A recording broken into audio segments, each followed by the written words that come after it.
because I think what really happens at the end of the war is you have two major factions getting together and basically deciding they're going to coexist and cooperate for a common purpose.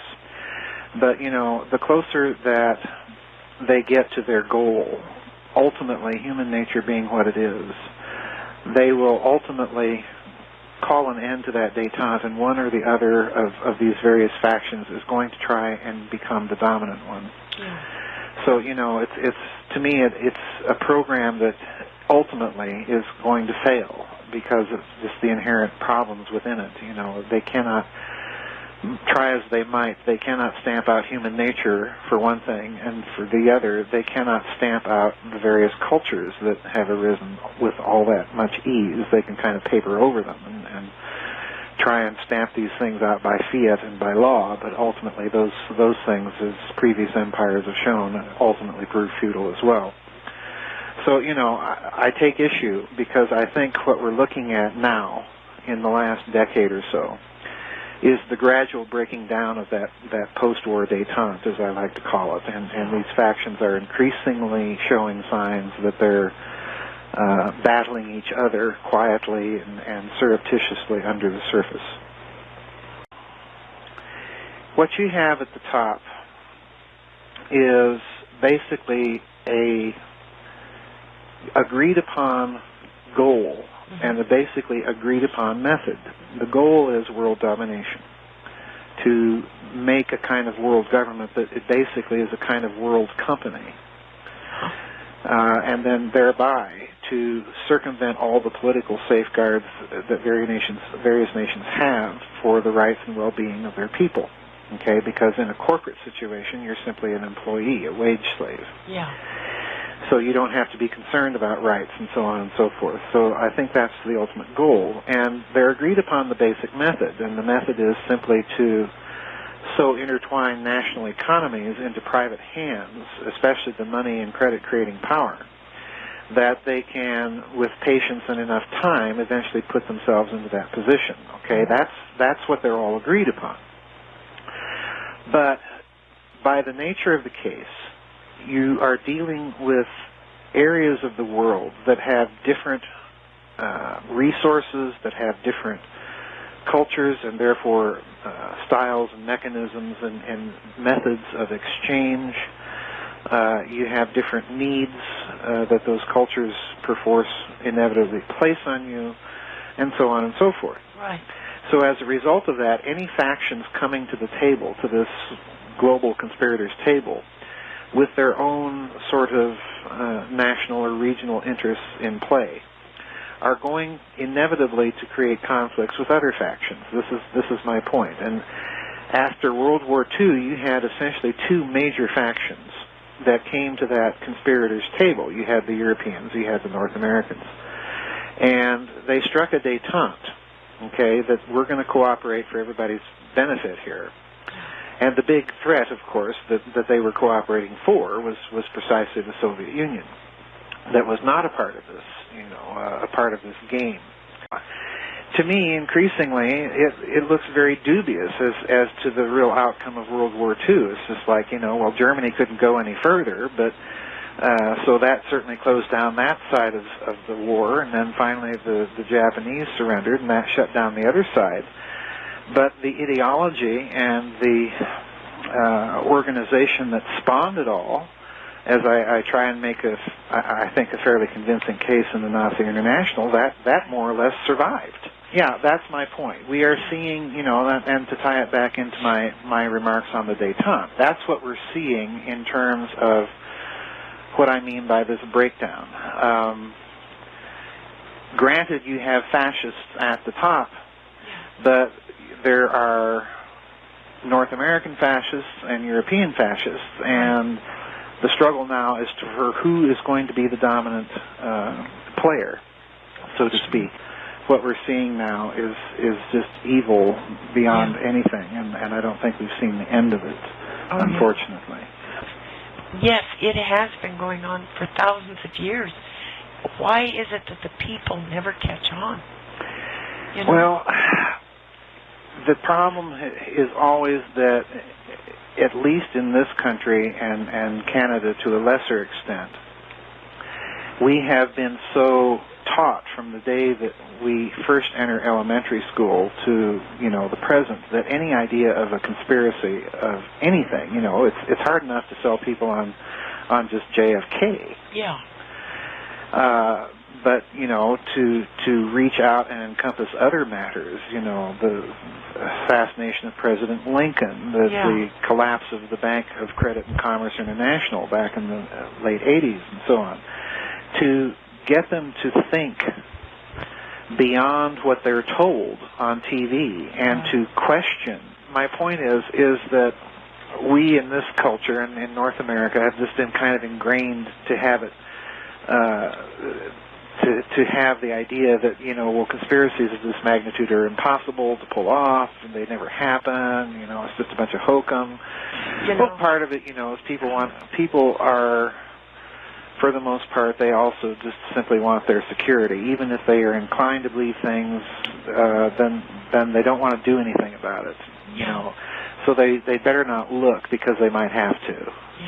That's the problem.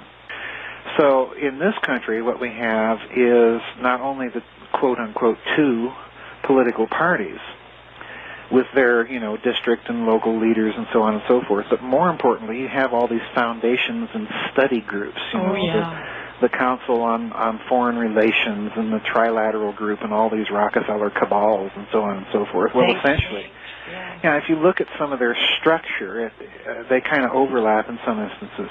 But if you look at some of their structures, they do have these weirdly parallel bureaucracies, so that people flow in and out of the private sector in this country.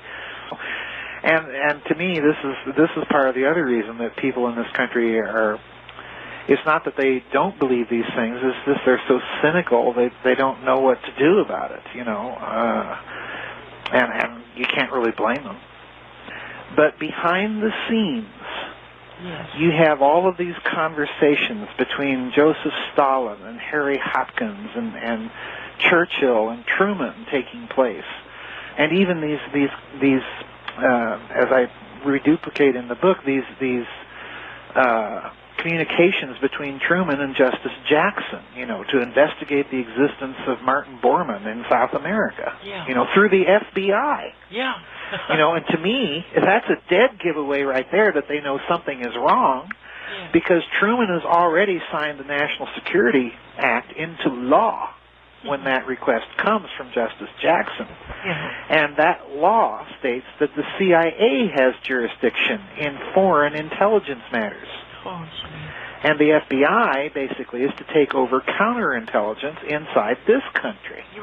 Right? Yeah. So why does Truman decide, okay, this is a good idea, we'll have the FBI look into it? It's like he knows he can't trust the CIA. Why? Because Dulles struck that deal with the Nazi general, to make the Soviet desk essentially nothing but a front for a house of Nazi spies. The criminality of it just boggles the mind, and it to me, it's the indicator that, I used to think things began to go wrong in this country with the JFK assassination, but I more and more come to the conclusion that it was all of these deals with the devil that we made at the end of World War II. Because since then, poor Eisenhower, and I think this to this day, when he talked about the military-industrial complex as he's leaving office, I don't think he meant ours at all. Wow. I think he meant the Nazis and their infiltration into key bureaus and agencies of this country. Because one of his sternest warnings was that it would have a spiritually corrupting influence. Well, if you examine all the history, what you have is, Landick is really saying that Bormann had internationalized Nazism, around a solidly German core. In other words, they retained the actual control and influence of these other organizations. And this is precisely what, if you read the historical record, actually happens, because in the 80s, there was kind of a terrorist summit that was held in Barcelona, Spain. Yeah. And I mention this in the book. And the hosts of it are not only, General Franco's nationalist government there in Spain, but you have the heavy presence of people like Otto Skorzeny, remember him? Yeah. And all these Nazis that are kind of sponsoring the event. Yeah. So, Yeah. Yeah, the historical record is very clear that this entity exists, or pardon me, at least at that time existed, but that's 1982. That's not very that's not very long ago, and that's a long time after the war. Mm-hmm. And that's my whole point with the Nazi International. It's not only possible, but you have an organization that is so well organized that it can pull off this thermonuclear research project right under Juan Perón's nose in the middle of nowhere in Argentina, and then close it down with equal impunity when he blows the whistle on it. When you add to this consideration the idea that this, I'm going to toss this out there for people to think about, okay? If you add to this the idea that the money power, the people that have had private hands on the creation and valuation of units of exchange and instruments of credit, okay? If you add to what I just told you, the idea that money power has been more or less a continuous and uninterrupted power throughout history, from those ancient times till modern ones, then you've got a huge story. Wow. This is why you see the struggle in the Middle Ages between those groups that do have that monopoly power and the crowned heads of Europe. Because what are the crowned heads of Europe always found sponsoring? I get into this in the Philosopher's Stone. They're found sponsoring alchemy. Oh, yes. Okay? Transmutation. Yeah. Why are they the ones doing this? Now, this is a huge, huge thing that I'm suggesting. But the suggestion is made by the story and the question that you raise yourself. By raising the Tower of Babel and drawing the parallel to the modern period, you see the connection instantly. Oh, definitely, yes. And they're at two such removed poles in history. Yeah. So,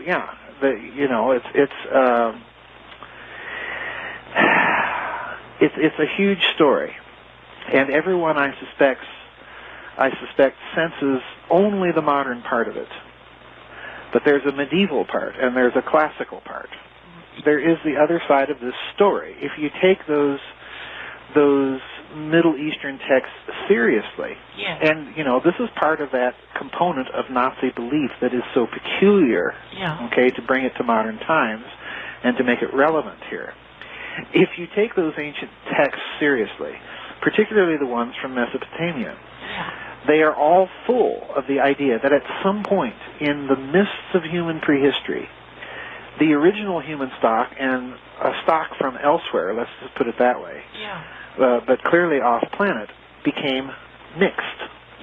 They were intermingled. So, this is the other nasty little part of this story that you have, of all people, the Germans picking up on in the late 19th and early 20th centuries, and then it enters the mythology of the Nazi Party through the Thule-Gesellschaft, which, is a signal component of some of their belief. That's the worst thing. The devil, I forget who it was, I think it was John Donne. The devil is a proud spirit and cannot bear to be mocked. The worst thing you can do to these people is laugh at them and shun them, because that's what they are. They are nothing but a criminal parasite class. They may be perfectly legal, but that, to my mind, legality being what it is these days, that's not much of a. That's not saying much. That's not saying much. No. So and I feel nothing but pity for them. But, you see these people and the heaviness that they carry with them. I mean, my word, look at Henry Kissinger. And ultimately, he can't take any of it with him. Yeah, that's right. So it's all in vain in a certain sense, because they have done nothing to improve the common lot of humanity. Yeah. This is the crime ultimately that I think is in play here. If you want to talk spirituality, that's it. Yes. Because they don't have a compassion. Well, precisely. They don't have humanity. Yeah. It's all their group study projects and position papers and this and that and the other, and they are so consumed with it that this is all they know. Yeah. And imagine not being able to really enjoy the beauty of the world or the joy of doing something kind and decent for right. or for your neighbor. That's right. I really, really do pity these people, because they have to live around a cordon of security constantly. They are in prisons of an unbelievable making. And one of the biggest things for me in that book was to cover the German reunification and tell the story about it that most people, especially in North America, haven't heard. Right. And I warn people, I'm not trying to paint the Germans out as these bad and evil people. That's not my point. It's not the people. It's not the people. It's the people orchestrating the events that led to the reunification. That's a whole different group. Yeah. And it's very, very scary when you see how it happened and who was behind it and driving it, and then the subsequent moves of Germany. I do too. That, if you put it into the context of the people driving the German reunification, if you put it into the context of the just breathtaking replays of history that Germany did after the reunification inside of Europe, and really see what's going on. And we didn't even talk about that tonight, but once you see it and just recall the facts of pre-World War II history, your jaw just kind of drops, because it's just too uncanny for words, and it's certainly not coincidental. And if you go back to 1939, that very same huge boulevard was the scene of Adolf Hitler's 50th birthday. Well, the symbolism to me is not good. No, it's not because what it indicates to me is that the people who may be calling the shots again are some people in Europe with some extremely unsavory backgrounds. And again, to me, it's a little indicator that factional infighting, imagine a president-elect having to go there, of all places, to win popularity. Why not Moscow? Why not, which would be a more or China, which are the logical places. Why does he have to be vetted there?